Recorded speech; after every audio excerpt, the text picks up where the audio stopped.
A very good morning to you all. Goeiemôre aan julle almal. Today is the 2nd of December 2022 and can you believe it, another year has gone past. It's frightening how the years just go quicker and quicker and how the years are getting more and more exciting as they go on. As always, please remember to press that like button, share, subscribe, and also press that notification button for our latest videos. And as I always say, I like to hear your comments, and they get me to think also. So it's very important that that you do give me a comment on the things I say, because it helps me also.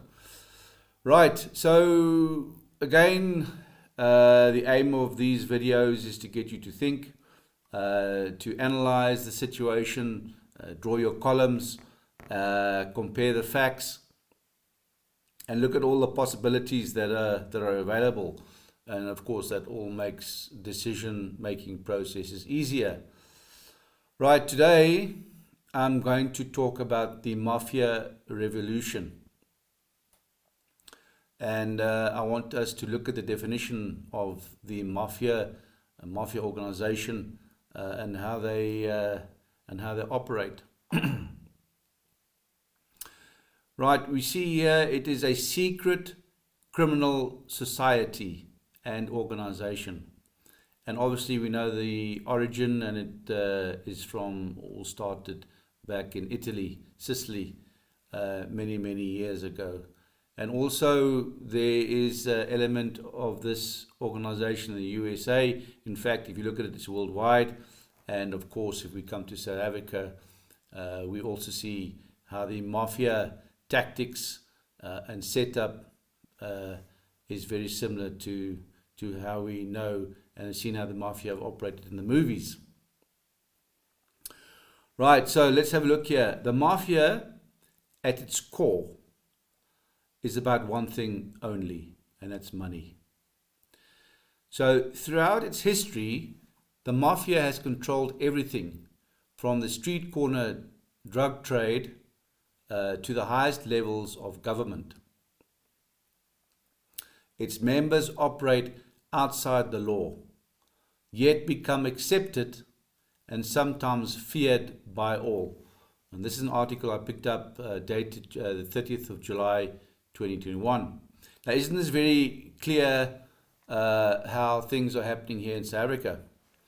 Mafia operations operate worldwide, but they keep a very low profile, making it difficult for law enforcement agencies to detect these organized criminal or crime groups. Now, that is now law enforcement agencies that are competent find it difficult to track down these Mafia organizations. Now, you can imagine when your law enforcement agencies are not competent and are not skilled, how the Mafia type business just flourishes. I've just popped up a question here. Is there a Mafia organization funding and controlling various political parties here in South Africa, like the FF, for example, or elements of the ANC? Let me read your comments. Let me hear your homework and your readings that you've picked up about these political parties, and feed it into the system so it can help us all make better decisions. In the 21st century, the Mafia revolution worldwide have continued to be involved in a broad spectrum of illegal activities. These include murder, extortion and kidnappings, like we're experiencing now on a monthly, weekly basis, corruption of public officials, infiltration of legitimate businesses, like our state-owned enterprises. And of course, I would also like to include here possibly controlling all our trade unions in this country, which runs in line with our business laws, with equity and the B structures that we have seen and been put in place by government. This is all to gain their desired result, and that's control, to bleed the people, to bleed the businesses for self-enrichment. You know, I've been watching a couple of videos on YouTube. I don't think there's one country in Africa that hasn't gone through some form of revolution against a minority group, using the mafia style revolution tactics. So what I want to do today is I want to use Zimbabwe in the early 1980s as a point of departure today. And the reason for this is I have been engaging with a lot of the Zimbabweans of late, whether it be a taxi driver or a waiter in a restaurant, and I've been listening to them. And I'm going to conclude with what some of them have told me. But let's look at Zimbabwe. Let's look at the murder and genocide. Under the President Robert Mugabe rule, there was genocide in Zimbabwe, which took place in the year 1982. Following Mugabe's ascension to power, his government remained threatened. Documents claim to prove Mugabe ordered this Gugura Hindu killings for political gain, and also to gain a one-party state. The deaths recorded is a minimum of 30,000, but they estimate that 300,000 Ndebele's in Matabeleland were annihilated. And they were done and executed by the so-called 5th Brigade, which consisted of the North Korean troops. In the period January 1983 to December 1987. And this all happened while Mugabe was Prime Minister and in charge. And also take note, the African Union knew about this, but nothing has been done about it. From January 1983, a campaign of terror was waged against Ndebele people in Matabeleland in the western part of Zimbabwe. The so-called Gugurandu massacres remained the darkest period in the country's post-independence history. And again, I've mentioned to you the tens of thousands, if not 300,000 innocent civilians had lost their lives to gain a political party rule, one-party rule. Right. No one has accepted the blame for this violence to this very day. Since 1980, early 80s, to this very day, nobody's accepted the blame for these killings. But recent historical documents that have released have shed new light on those who are responsible. Right, so there's another article. The wide-ranging reports include diplomatic correspondence, intelligence assessments, and raw intelligence garnered by spies recruited from within the Zimbabwean government, claim that Mugabe, the then Prime Minister, was the prime architect of the well-planned and systematically executed mass killings. Now, as you know, the ZAPU, this was a party that led by nationalist rival Joshua Nkomo.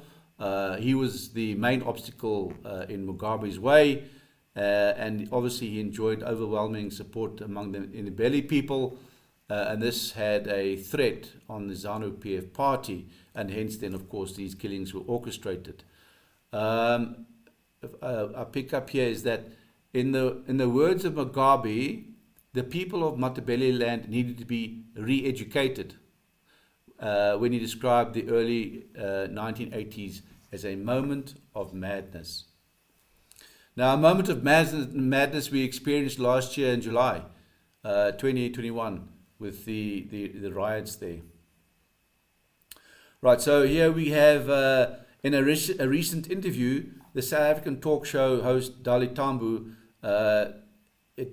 he blamed that the Gugurandu killings on armed bandits coordinated by, they were actually blaming the ZAPU people and a few North Korean trained 5th Brigade soldiers. But this was ZANU-PF. And of course, further recordings and correspondence that has merged is that colleagues tell a different story. So basically what they're saying is that ZAPU is behind this, or ZAPU, and not Robert Mugabe. The remaining ZAPA ministers of what has been a government of national unity reportedly said that not only was Mugabe fully aware of what was going on, but the 5th Brigade was operating under Mugabe's explicit orders back in that time. Come, let's look at Western intervention. Evidence suggests that they knew a great deal and the Western governments did little once the scale of massacres were dialed down to a lower level. The orchestrated killing campaign continued in the north of Matabeleland during this period, as I mentioned to you, 1983 right up to 87, by the 5th Brigade troops. Now that was under President Robert Mugabe's rule. Now let's look at the present president of Zimbabwe, Emmerson Mnangagwa. We read here that he was a Minister of Security at the time, and Mnangagwa was in charge of the national security over this period when this assault took place in Matabeleland. A gentleman here called Mr. Mabuza Fuzwayo, secretary of a Bulawayo-based group that seeks to preserve the sites where the massacres occurred, claims that Emmerson Mnangagwa is the face of these Gurundu killings, and Robert Mugabe was the body of these killings. Now, why am I mentioning Zimbabwe before I come to our own situation in the country? Well, when I'm moving about, I speak to the expats from Zimbabwe, and I ask them how they're feeling about going back to Zimbabwe next year in June. And they said it's not going to happen. They're not going back to that country. They're going to stay here.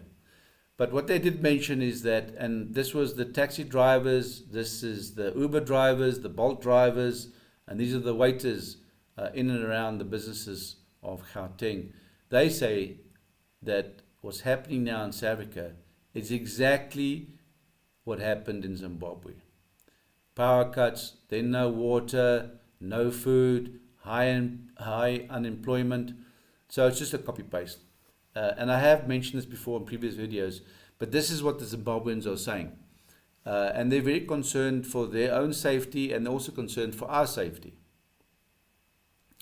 And obviously when I talk to them about all these Ndebele's that were murdered in the early 80s, they say some of them know about it, some of them don't know about it, but what can you do? This is what politics is about.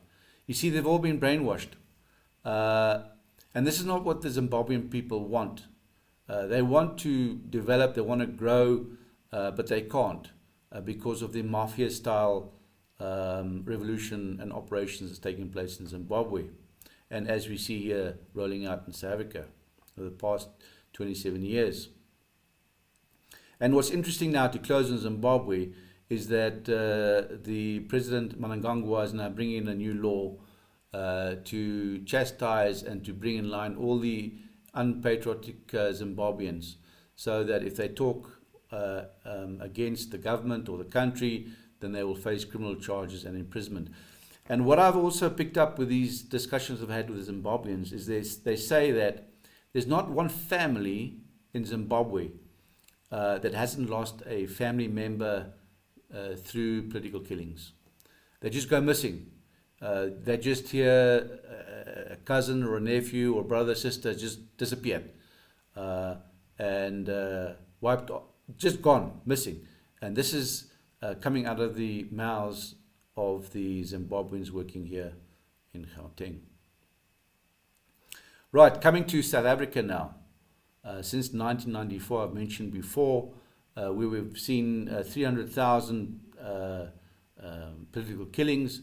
We're sitting with 570,000 murders. Political, crime, it's all linked up to a mafia-type operation. Since 1994 to this very date. The question is, we need to ask ourselves, with all these hundreds of thousands of murders, who's accountable and who's responsible?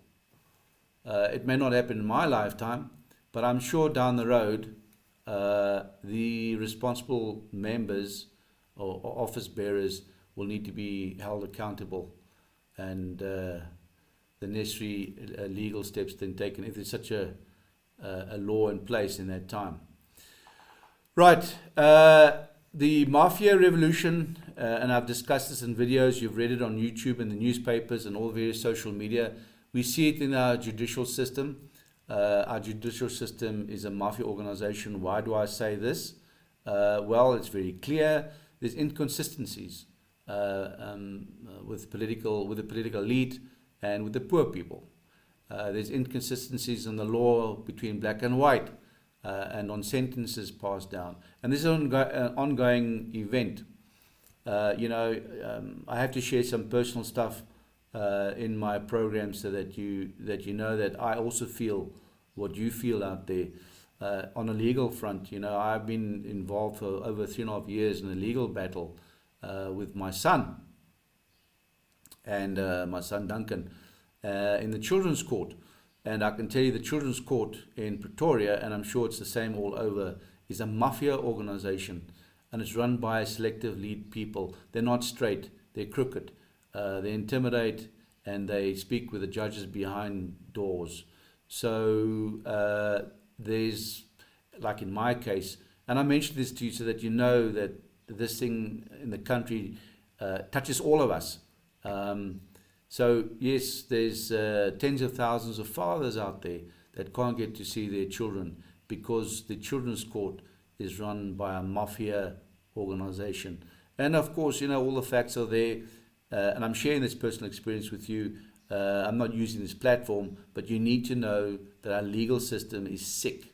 The magistrates, the judges are unskilled, and the legal system with the judges, they all talk behind closed doors. It's an organized mafia setup to make money, maximum money. The children's court, in my case, has cost me well over R1 million. And of course, I lost that 3.5-year case. But I lost it because of a mafia setup in the legal system. Now, let's move over to the mafia setup in our law enforcement agencies. We know that it's all political appointments. We know that all the forces, be it soldiers, policemen, or correctional services, they all took an oath of office to look after the people and their businesses. This did not happen. We saw this clearly during July of 2021. And of course, since 1994 to this very day, we're sitting very close to 600 murders. And of late, there was an elderly couple killed on the farm in KwaZulu-Natal. So the farm murders continue. They're not going to stop. Who's next? The stats just continue. I mean, I think it was in last week, we keep reading how crime is spiraling out of control. Another person has been kidnapped.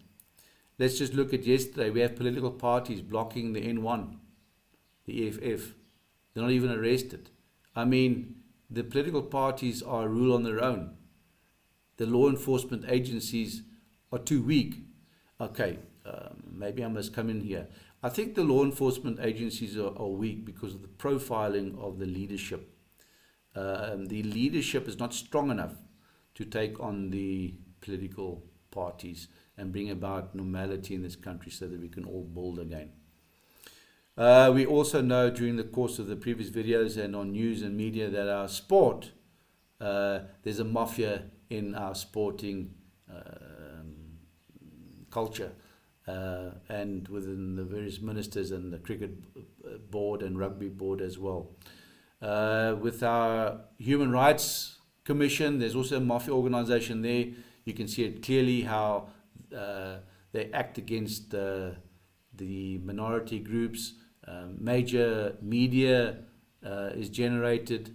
We can take the latest story between this lady Belinda Magor and the pit bulls, and of course we can see that the trade unions are busy mobilizing marches, but nobody does anything against Malema or this Maxitama guy from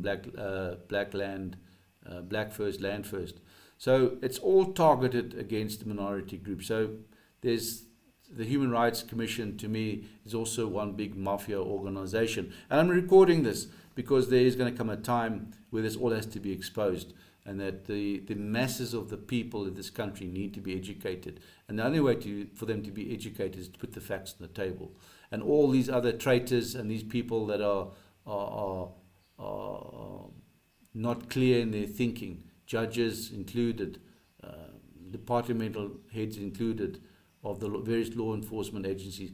When your time comes, your time comes. You're going to have to take the whatever comes your way by not being responsible and creating chaos in this country. We know also Eskom is run by a mafia organization. Coal is replaced with stones and rocks. A nice cover story was initiated a month or two back, where there's now a number of board members, but the board members resign. They don't stay in their posts. This is a clear signal that Eskom hasn't got control, and they're looking for different stories to comfort the people. But I say again, we're very clear on this. We know that Eskom cannot carry on and keep the lights on, because there's no money.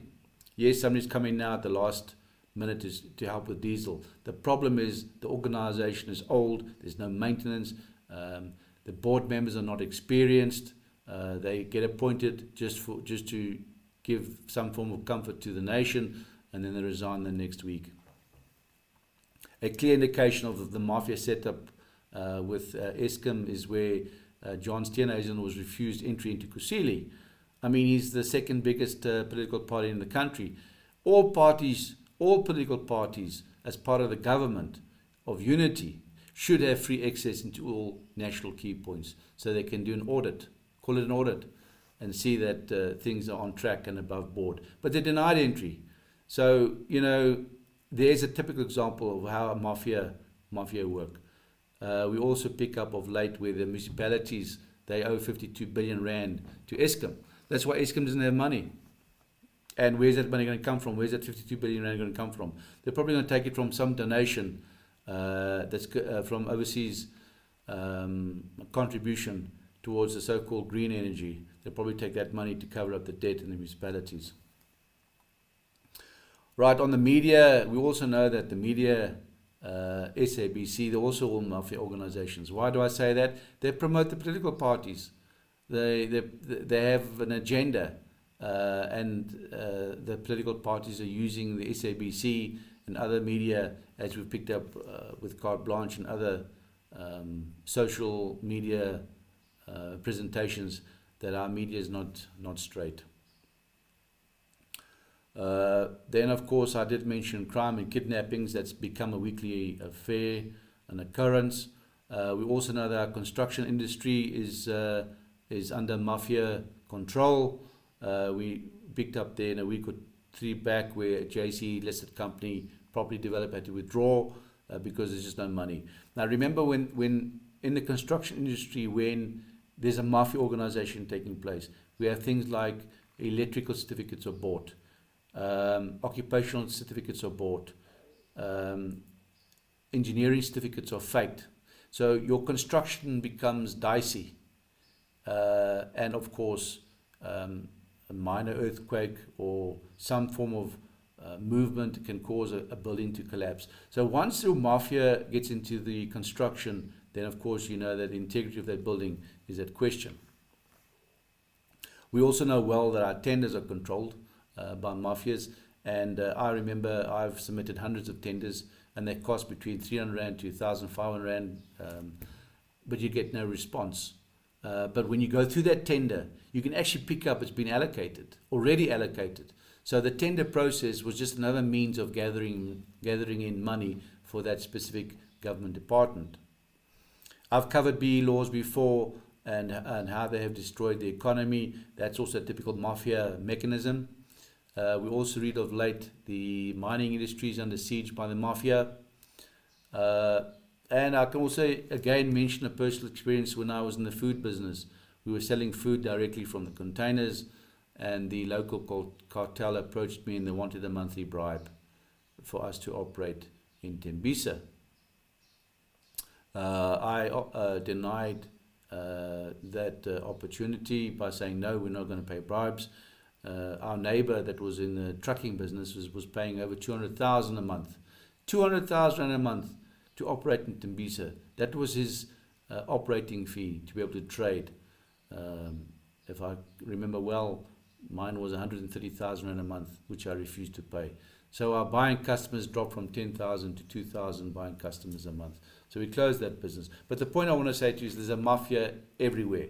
Every industry, every sector has a mafia type structure. So yes, what do we do? What's the way forward? Like all our videos, we talk to you, we share personal experiences. That there's nobody that hasn't been touched by this mafia type revolution in South Africa. In any industry, we're touched. It's affecting our families, our friendships, our businesses. What do we do? The big question is, what do we do? Do we move on? Do we pack our bags and leave the country? Or do we group? So if you pack your bags and you move to other countries, then you must do your homework, because looking at the broader picture, you've got Europe that's got serious ethnic issues that's busy developing in the next 5-10 years. America has serious issues. I've got a mate there that says America's close to a civil war. Where do you go? Do you move, or do you knuckle down and do you group and wait? I say we group and wait. That's where I'm coming from. But you need to group with the right people. Remember, success is part of, if you want to be successful, you've got to be part of an association. Be associated with people and with organizations that are successful. They've got a good track record. The people have got a good track record. So yes, we need to group. We can't continue like this. You all know well that we're in a very bad space. Yes, we're staying positive, but we have to be realistic. We can't live in fantasy any longer, thinking that Ramaphosa and his merry men can pull this country right, or anybody else in the ANC. We know it's not going to happen. Yes, Christmas is here. And on that note, I want to wish you all well for Christmas and safe travels wherever you go. But while you are busy having your break at home and having your braai and your beer and mixing with friends and family, you need to change your attitude. You're going to really have to think back over this year and the previous years, but specifically this year, what's going on in politics, where Malema back 3-4 weeks has said and called for the killing of whites, but there's no more media exposure on that. But on other issues of racial matters, which is less concern, gets mainstream media daily. Look at your kids while you're having your braai and you're drinking your beer. Look at them and say, I'm not here for my bonus. I'm not here for anything else but for my children. You need to make a change for your children. You've had your life. You've made your money. You've made your mark and your footprint. You need to look at your children, do it for your children. Because if you don't make a change and group with the right people for your children will not have a future. And it doesn't help your children leave the shores. Yes, if they leave the shores for experience and come back, that's a good thing. Because experience is good. It's where you get your skill. But the reality is that you need to make a difference. And you need to associate with the right people. And I want to hear your comments, please. So as I always say, just do it. Join us. We have a national emergency plan initiative that kicks in place when the government can no longer guarantee your safety. Follow the links below, please. Again, like, share on all the possible platforms, and press that notification buttons for our latest videos. And as always, close off by saying, remember that 10-10-10 principle to get that message out there. 10 people tell 10 people, and those 10 people tell another 10 people. Just share it on Facebook. Share it on your groups. Just get the message out there. Good. I enjoyed talking to you again, and looking forward to talking to you again soon. I'll try and do another video before Christmas. Stay well, keep safe, keep sharp, and tot ziens.